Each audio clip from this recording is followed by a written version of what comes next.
Less than 60 days before the U.S. presidential election, can Donald Trump win re-election or will it be Joe Biden? Hello, I'm Anand Naidu and this is The Heat.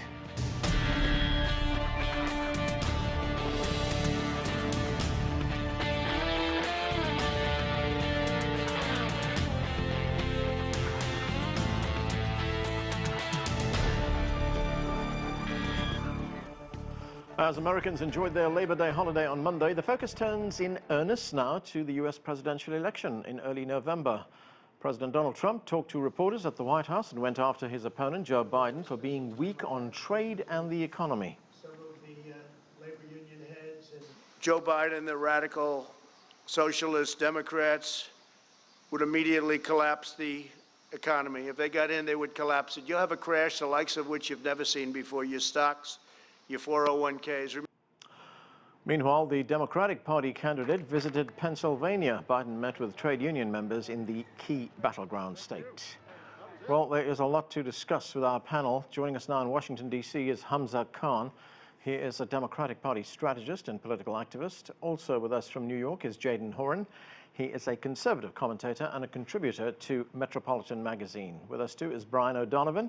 He is Washington correspondent for the Irish broadcaster RTE News. And also joining us via Skype from Washington is Todd. He is professor and political management program director at the George Washington University. Welcome to all of you. Welcome to the show. Brian, let's start with you. Welcome to the show. Great to have you. As I said, less than 60 days to go before the election. Both candidates campaigning today. President Trump talking to reporters at the White House and Joe Biden talking in the state of Pennsylvania. How does the race look to you at this stage? Well, Labor Day, traditionally the day on and where it all kicks off. We've come through convention season and Labor Day, that moment 2 months out from Election Day where the candidates really hit the campaign trail hard and more importantly, the electorate, the voters really start to tune in and start to listen to what's being said and looking ahead to Election Day. Where we are now, I think we've just come through convention season. Two very interesting and contrasting conventions, both being held virtually, no big audiences, no big cheering because of the coronavirus. And what we saw from the Democrats was this very negative view of Donald Trump's America, saying it was the darkness, and Joe Biden saying, come with me and we will move into the light. And then we saw the Republican convention, which was very dark, and warning of this law and order, this chaos, this lawlessness that would ensue if Joe Biden were to take over. I think that Republican message on law and order was very strong, and I think it was stronger than the Democrats thought, and I think many Democrats were left worried by the strength of that message, worried that maybe Donald Trump would reach out to some of those undecided voters and start to narrow the gap in the opinion poll. In the last week then, we saw Joe Biden coming out very forcefully, defending himself on this law and order message, and yes, siding with the Black Lives Matter movement, siding with those who've been affected by that movement, but very much condemning the violence and the rioting and the looting that we've seen on the streets. And that it all got focused in the last few days in Kenosha, Wisconsin, where we had the police shooting of African-American man Jacob Blake. Both candidates coming out and again giving us these very contrasting messages. Donald Trump siding with the police, siding with law and order, describing the protesters as a violent mob. Joe Biden coming to the same city and talking about healing and trying to heal the divide that we have right now here in the U.S. That's right. Very different messages from the two candidates.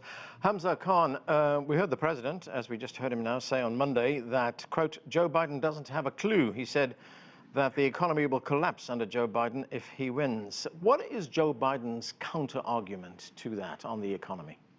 Well, I'll just quote him directly from last election cycle, or maybe 2 election cycles ago. That's a whole lot of malarkey. At the end of the day, Joe Biden has an actual record to run on as a former vice president of the United States and also a member of the U.S. Senate for so many years. His experience probably speaks tremendously to his ability to govern in the most difficult of circumstances. And then also, he has the benefit of simply not being Donald J. Trump, the president who has allowed millions of Americans to catch a virus that could have been easily prevented from spreading across the country if there was federal guidance, where, frankly, we've had none from the White House again and again. That stark contrast between a man who actually knows how to do the job because he's been vice president and was one of the most powerful vice presidents in American history versus a man who's a professional con artist and has gone bankrupt far more times than I can count. it doesn't really strike me as much of an argument in favor of Trump. Right, Hamza, I get your point about the fact that Joe Biden has in the past called these kinds of statements a whole load of malarkey. He has been vice president, of course. He has been a senator for a very long time. And he is not Trump, of course. But people are looking for solid policy prescriptions here. Is that going to be enough? Frankly, he has more policy prescriptions on his website than Donald Trump can actually pronounce in probably even 3 days. I don't think that there's much of an argument here between the two of them when it comes to who's going to have the policy chops to get the job done. If it's a matter of convincing voters, frankly, the strategy so far employed by Joe Biden, which is to stay in the background more rather than be in the forefront and allow Donald Trump to make a fool of himself in public, has worked so far. I think as we get to the middle of September on, we'll see a shift in strategy where Biden will begin to be even more out, more than he is right now, and will start being a lot more aggressive in making his points about why his leadership credentials are far stronger than that of Donald Trump's. Jaden, there's been a story that's been getting a lot of attention here in the United States over the past few days. It started in Atlantic Magazine, which reported that the president had insulted the military. And we know that a large number of the military are voters. I should add, though, that this story in the Atlantic Magazine was sourced to anonymous sources. We haven't actually seen proof that the president did say this, or neither did we hear any kind of tape or video that he did say that. Still, could it hurt him? I mean, here we are in the home stretch and political dark arts are coming out. Absolutely, this could hurt him, which is why it was anonymously sourced. It was why it was leaked. The question is it true? And I would say this, Trump's record when it comes to the military and what he's done to advocate on behalf of military and veterans speaks for itself. It is quite possible that this anonymous source, if they did hear something, took it out of context. But I'm not really going to defend the president on that. What I am going to say, though, is that once again, anonymous sources are looking to undermine this president and the candidacy of this president. And frankly, if all of this is true, there is absolutely zero problem with coming out and admitting it. The media agrees that this president is a danger. It is likely that many Republican elected officials privately hold that position. So it's not like if they came out that they would be eviscerated and destroyed. So the courage of conviction really says that if this is true, then we should be able to verify this language, because it is, if true, atrocious. And I think the president addressed that specifically. You know, the cowardice that is required to say that, to ascribe that to the president, the commander-in-chief, but then not come out and be public with it, is a bit extreme. Yeah, at the same time, the military is in general very, very pro-Republican, and they have been, and that is a tactic of this of the Biden campaign to peel off stable parts of the coalition. Jaden, you do say cowardice, but I mean, this is an election. These things happen on both sides, don't they? Oh, yeah. I mean, that's political dark arts. Absolutely. I'm not ascribing it that only Democrats engage in this. Certainly Republicans do as well. Yeah. Todd Belt, there's also a new book out on Trump written by his former attorney, Michael Cohen, in which he says that Trump often used sexist language, he used racist language. The White House has responded to that. They said that Cohen is a disgraced felon who has no credibility. But could that hurt Trump as well? Well, it certainly could. And if we look at the electoral map, that's what we really need to be concerned about. Those three states, Wisconsin, Michigan, and Pennsylvania, there was low voter turnout in the urban areas, and the Democrats are working very hard to push that voter turnout out. Some of those messages that were on Facebook that worked to try to suppress some of the voter turnout were that the Democrats haven't done anything for the black community, and that you have nothing to worry about. Why not vote for Donald Trump? What have you got to lose, was sort of the message.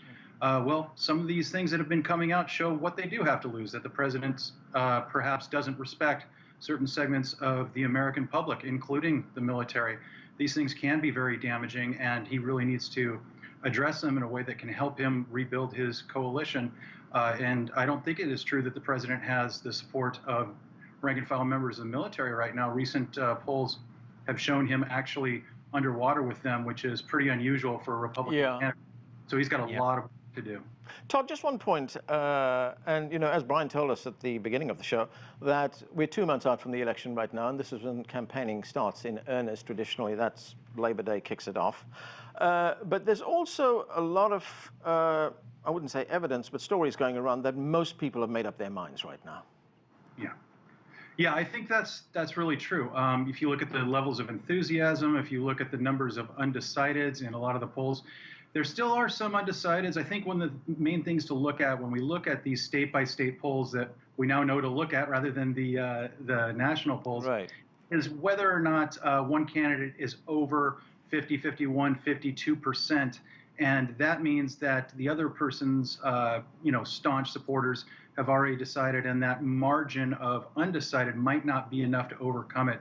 A lot of people have decided. Most people who will be watching the debates have decided, and they'll be listening for, some of the policies that will be rolling out at the debates and during the campaign. But yeah, there's a lot of enthusiasm on both sides right now. Brian, if we talked 10 months ago about the election, we would have seen Donald Trump was in a very good position at that point. The economy was ticking along very nicely. Employment was at record levels. But then, of course, we had the pandemic, which, and Donald Trump has taken a hammering because of his handling of the pandemic.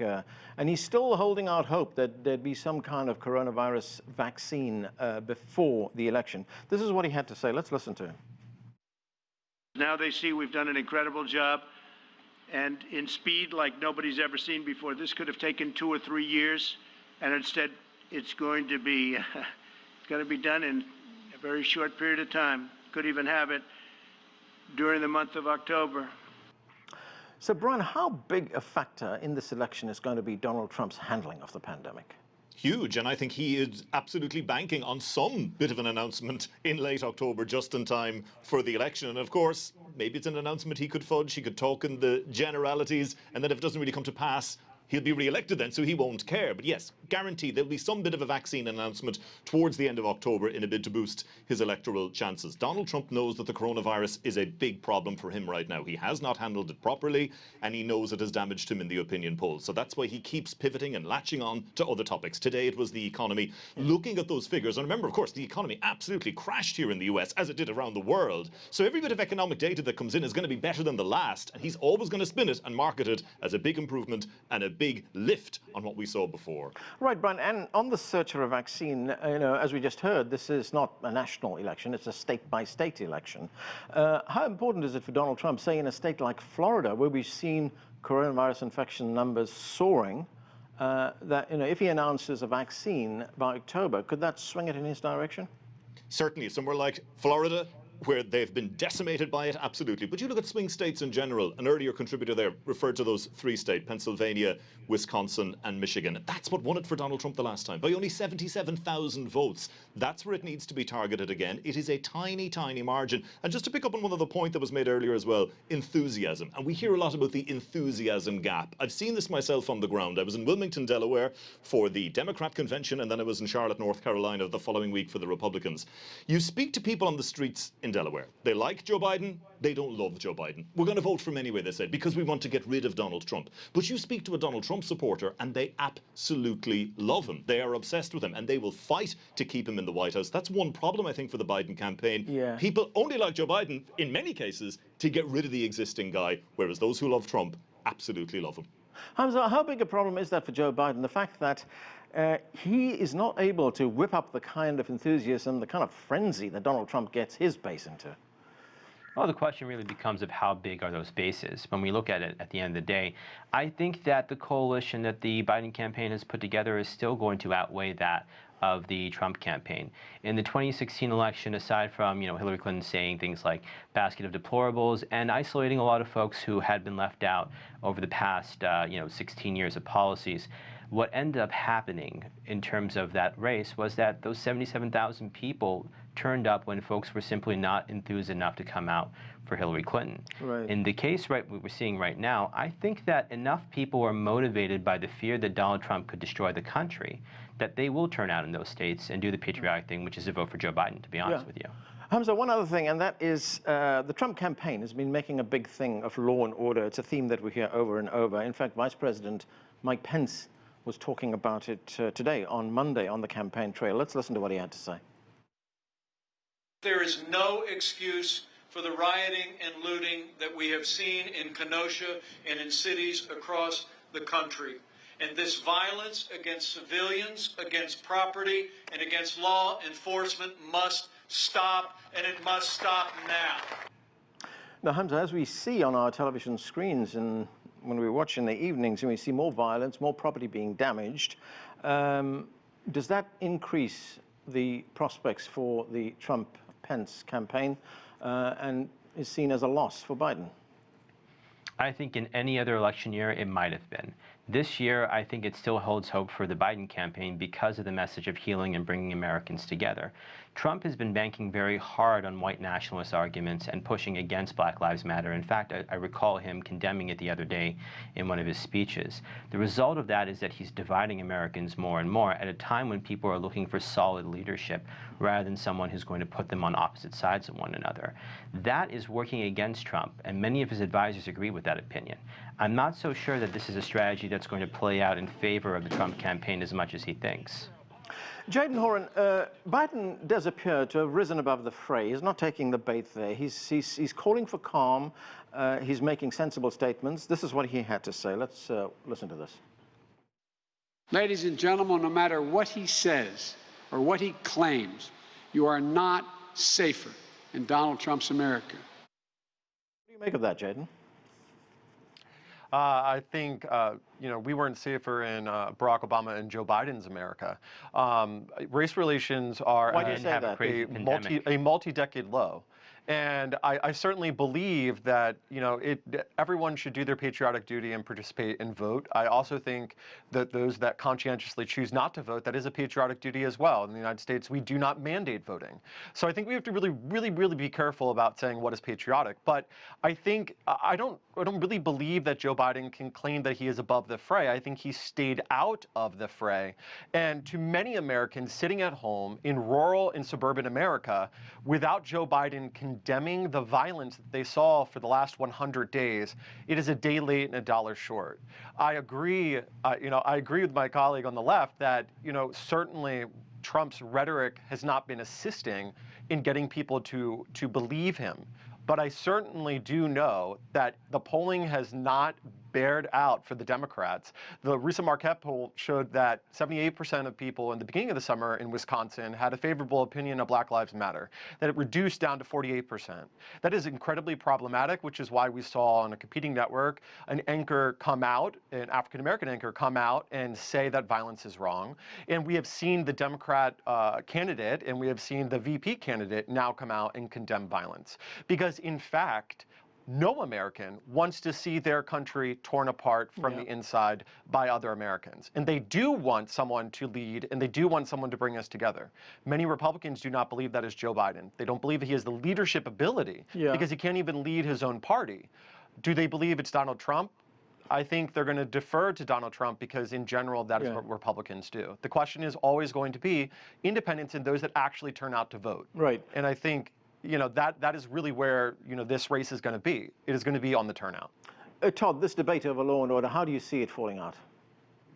Well, I think it's really important. And I just would, if I could pick up on just the issue of where the polls stand and the enthusiasm, our own poll, the GW Politics poll, we found that some of the party's left wing that used to be the Bernie Sanders wing, the really active online groups, they're lining up behind Joe Biden, and they are excited. So I don't think that there is as much of an enthusiasm gap. I mean, there's the enthusiasm to get Trump out, so that's certainly there.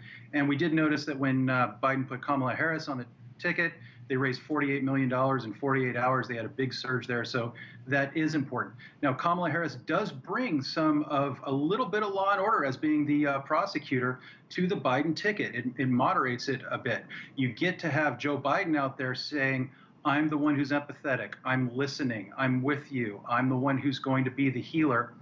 Without him saying that I want to defund the police. He hasn't said that as much as he has been tarred with that. So we've also looked at some of the polls, and we found the message of being strong on looting and everything that really hasn't been picked up by the public. We've seen very little movement in the polls pre-convention to now. So it looks like it's not getting a whole lot of traction. We'll probably expect some other attacks to start coming. Right, Brian, talking of Kamala Harris, what does she bring to the Biden campaign? How big an asset is she?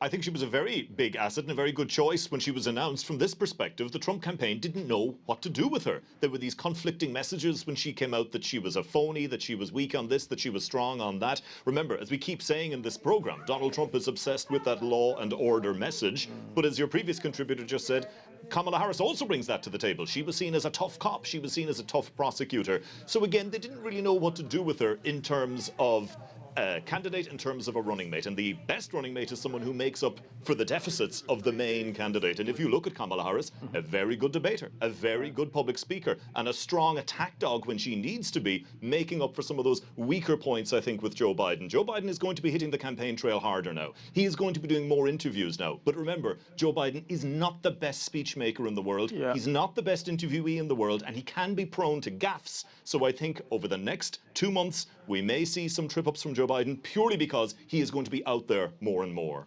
Brian, just on that one point about Kamala Harris bringing an element to the law and order debate, a lot of that is seen very negatively, isn't it? Absolutely, because if you recall, during the Democratic primaries, she was attacked by those on the left saying that she was too tough on law and order and saying that she hadn't spoken out on issues when it came to racial profiling, when it came to mistreatment of African Americans by police, that she wasn't there, that she wasn't front and center, and that she wasn't speaking out. But that's on the Democratic side. And as a previous contributor said, I think when it comes to getting rid of Donald Trump from office for the Democrats, all those rows are put aside, all the difficulties and all the problems that were highlighted during the primaries are gone now. And I come back to one of her best assets. She is a good debater. She will take Mike Pence on that debate stage, and she will do a very good job, I have no doubt. Remember, Joe Biden, after the first Democratic debate, turned around to her and said, "Go easy on me, kid," because she had given him such a tough time on the debate stage. Right, Hamza, great points that Brian raises there, but do people really vote for the vice president? I think this time around, people are simply not voting for the president. They're voting for saving the country. I think that's the biggest point of the conversation that we keep ignoring. More and more Americans are very concerned about the decline of American influence abroad. And then on top of that, the trouble that we're having with the American economy. We lost 1/3 of our economy in a single quarter. That's not something one usually expects to happen. As a result, and there's a strong feeling within this country that we're on the wrong track, and we're going to only be able to correct that if we change the leadership in the White House. That, I think, is going to be again and again what the supporters of Joe Biden, the detractors of Donald Trump, are going to be hitting on throughout the campaign trail. And I think it's a message that's going to stick. I really do. Jaden, Hamza is right there. We see poll after poll, people telling us that this country is on the wrong track. Yeah, and I really truly believe that many Americans do feel that way. I mean, if we follow media coverage, if we follow what's going on in Washington, I think the gridlock, the lack of leadership, whether at the presidential level or at the congressional level, certainly results in that. I do believe that the media has a role to play in that, though. When we are constantly attacking our leadership, when we're not giving credit where credit's due, I think that goes to a frame of mind. But again, people may disagree on the right or wrong track of the country and yet still re-elect the president. And I certainly believe that every election is a referendum on the sitting president. I think any other way to spin that would be disingenuous completely. But just because many Americans believe that the country's on the wrong track doesn't mean that they want to switch tracks. And I think that is important. If they believe that a different track could actually make things worse and precipitous decline in the economy, for example, certainly they might go for the former CEO who had historic unemployment, to believe that they could get back there again as opposed to someone else but just on that, who never led a company. On that point, Jaden, of whether the country is on the right or the wrong track, I mean, is it really up to the media? Shouldn't the leaders, shouldn't the candidates themselves be telling us whether the country's going to get back on the right track? Oh, they absolutely should. And I think the messaging from both candidates on this issue in particular is incredibly weak. Joe Biden says he's going to be a healer, but I don't know what that means beyond when President Trump is out of office.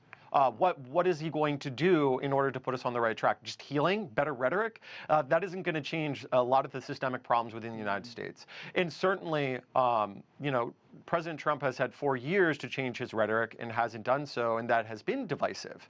But those divides have always been there. Was someone who backpacked Europe in the early 2000s, and I remember seeing people tarring George W. Bush as a war criminal. I came back to the U.S. and many were protesting those wars. And so I think we have to acknowledge that those divides do exist. The question is, what is our leadership going to do to get us past them? And neither candidate can say much to that. And I think a 40-year record of one and a 4-year record of the other really won't give us a path forward for right track, wrong track. Right. Todd Belt, the conventions, of course, are over. We talked about that earlier on. The next big events that we should be looking at would be the debates. How important are they going to be? The debates are very important. Let me get to that in a minute. But also, we're going to have what's called the ad wars, right? Where we're going to have the advertising from both campaigns going on, and we'll probably be hearing a little bit more about policy there. We're getting a lot of attacks going on, and now that people are at home and they don't have as much of an opportunity to meet the candidates, it's going to be really important. It's always important. It's even more important this year when people are more quarantined than they have been before. The debates are going to be very, very interesting. You have Donald Trump, who will say whatever he is going to say, as he always does. And I think we can expect plenty of attacks. I think he will go after Joe Biden for the Burisma issue with Hunter Biden. I think he will go after him on the issue of the Russia probe. I expect that Attorney General Barr will probably be releasing that sometime in October as well. We're an October surprise. And we've seen Joe Biden at times be a very good debater, especially when he was in his own vice presidential debate. But he does seem to tire out a little bit in some of those primary debates we saw lately. We're going to have also, of course, a very important vice presidential debate. We talked earlier, people don't elect presidents, or vice presidents, they elect presidents. This might be a little bit different this time. 1 in 4 of our presidents does not leave office at the end of their term. And we have 2 septuagenarians at the head of the ticket. People will be looking very closely at these vice presidents, if either person doesn't serve out their term. They will also be on the inside track to lead the party in 2024. Right. Brian, I've just got a minute left. Very quickly, you're covering this election, of course, for a major European broadcaster, RTE News. How much interest, how closely is this race being watched in Europe?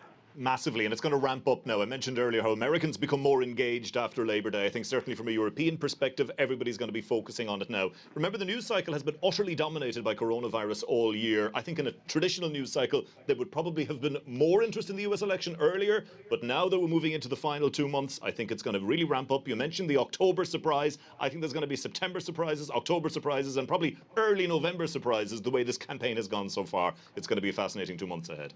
I agree with that. Okay, that's where we are going to have to leave it. Thanks to all of you for being with us. Thanks for joining us on another edition of The Heat. I'm Armand Naidu.